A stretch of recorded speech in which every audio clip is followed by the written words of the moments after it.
What do you make of that?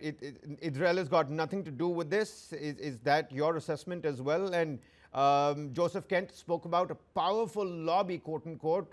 Would you have an understanding of what this powerful lobby is, what he's trying to imply? I think Mr. Kent has been fairly candid. Critics have long pointed out that, there are instances where Israeli intelligence have basically shaped US foreign policy, most famously, leading up to the Iraq war. And Mr. Netanyahu himself has been on record saying, how Iraq has been a nemesis of the Western world, and how they have been trying to enrich uranium and trying to build nuclear weapons. Ultimately, what happened thereafter, post 2003, the rest is history. We all know absolutely nothing was found.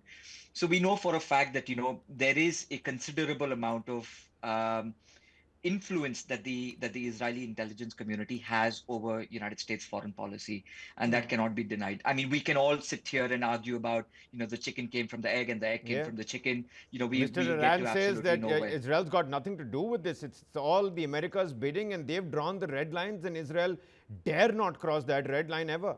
Which is why I said it's like the chicken and egg story. But the bottom line is, Mr. Kent's revelation coming out at this hour basically points to two things. He is the national security, the main person holding national security information. He is the one who prepares the brief on a daily basis to the president.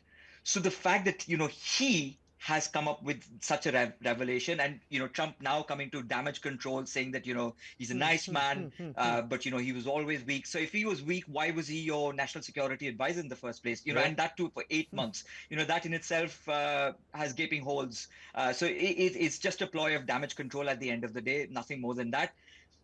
But it points to the larger trajectory that American blood and treasure has been spent again, while Israel is going to be achieving its strategic goal of eliminating an enemy. So Yeah. basically, Israelis are going to have the Americans fight another war for them, eliminate another enemy, and yet again, we will see the Middle East in absolute turmoil. I mean, Iraq, Syria, these were all playbooks which were designed by the Israelis, executed by the Americans, and the world basically suffers. So while it's American blood and treasure going into it, the ultimate beneficiary also remains the Americans. So the American interest here is not the fact that they've lost $16.5 billion as a consequence of going into this war, but what they're going to be earning throughout the course of the next few years. I mean, now you look at the LPG prices. Who is the Yeah. net beneficiary? It is America. You look at the choke point. Helium gets choked. The second biggest producer is Qatar.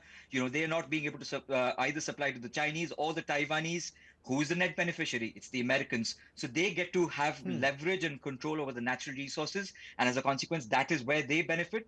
And from an Israeli standpoint, they've just eliminated the Iranian powers, and a a a good Iran is in no interest either for the Middle East or for Israel.